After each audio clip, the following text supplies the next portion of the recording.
hated Britain for a while now. The last British thing that pushed me over the edge happened last year, actually. September. I'll give you a bit of context before I tell you this story. Start of this story, I haven't slept in 36 hours and I got the worst jet lag of my life. That's very important details so you understand my behaviour throughout the story, right? So I haven't slept in 36 hours and I got the worst jet lag of my life. Now, I don't know about you lot, but if I haven't slept in 36 hours and I'm currently experiencing the worst jet lag of my life, the last thing I want to do on a list of things that I want to do is the Great British Bake Off. That's just me. I'd rather not. It's a bit full on, actually.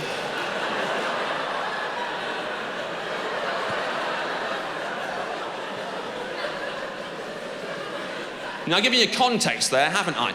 And I gave that context multiple times on camera. So many times in that tent, I kept saying it. I haven't slept in 36 hours. This is the worst jet lag I've ever had in my life. And they cut all that out the edit and made me look like a freewheeling madman fucking up for no reason. Zero baking experience. The amount of times I had to ask Ryland for help was frankly undignified. And then I got to make flapjacks, which, spoiler alert, I made porridge, by the way. It's a disgusting porridge. The only consolation was that I knew contractually Paul Hollywood had to eat it.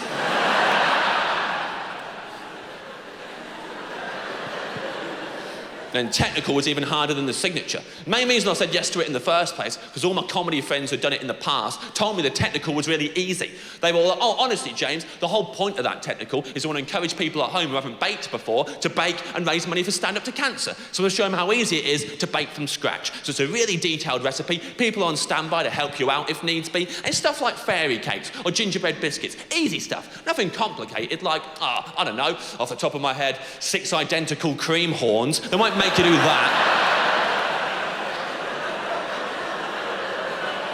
That'd be beyond unreasonable if they made you make 6 identical things you've never seen with your eyes before. You have no concept of. Just imagine a thing out of nowhere, then conjure it into existence with skills you do not possess. Then replicate that 5 more times to competition standard, please. Yes, we're filming it. Why wouldn't we be filming it?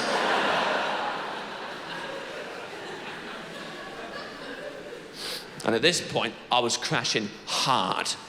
It's 40 plus hours no sleep, and all the way through the signature, I was necking black coffees one after the other. I know that doesn't sound like a tough guy move. A little bit more context for you. Way back in 2013, I completely cut caffeine out of my diet. So for 5 years, I'd had no caffeine in my system whatsoever. And then, and I don't think many people have said this sentence before, I fell off the wagon during Bake Off.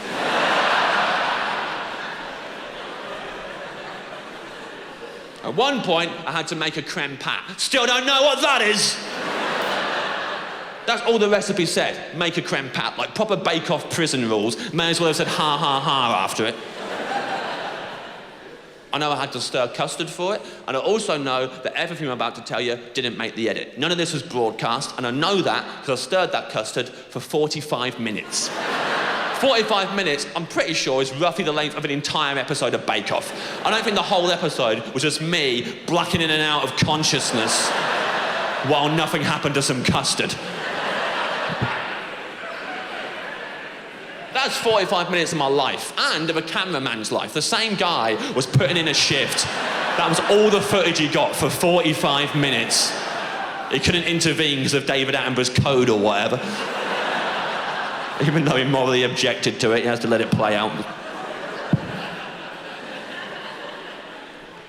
At one point, they sent a producer along behind the cameraman to ask me some questions to get some more energy out of me. She's like, hey, James, what you got in that tin over there? What's in the tin, mate?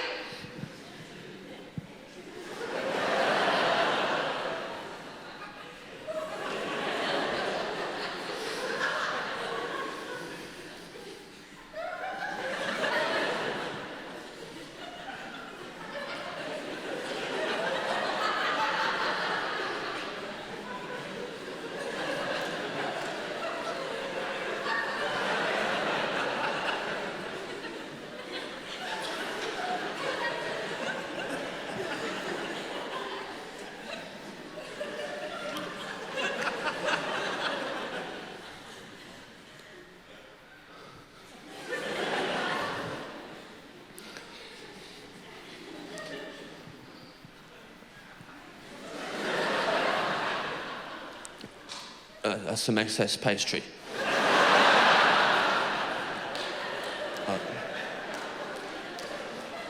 Well, I rolled out too much pastry earlier. I had to cut some of the pastry off of the main bit of pastry. I was gonna... Your bin's too far away, actually.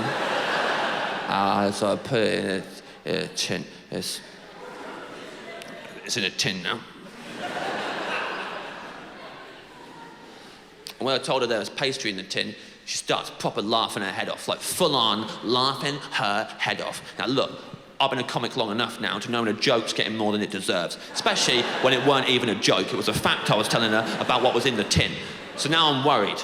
Maybe I've made a mistake, so I look for reassurance. That's okay, right? It's okay, I'll put pastry in the tin. Sorry, James. I'm actually not allowed to say, but put it this way. Oh, dear. Was I not meant to... Right on! Was I not meant to do that? Tell me now. Tell me now. They're both laughing now. The cameraman is just Blair Witching it all over the shop, really letting himself go. I'm looking at both of them, I'm looking at the custard, I'm looking at the tin, my body clock's going haywire, all my anxieties are building up inside of me. I didn't know I was going to say anything. I didn't know anything was going to come out my mouth. But I'm still stirring the custard, I'm swaying back on my heels, and I look down the barrel of the camera, and all my emotions just surged out of me, and I went, "This doesn't feel nice!" Which is too real for Bake Off. Bake Off is a light entertainment show. We watch it to switch off and feel optimistic about cake and friendship. You don't go, "Oh, gather round, family. Let's watch a young man unload his mental health issues directly into our living room. That'll be enjoyable." This doesn't feel nice! Very good episode of Bake Off, isn't it?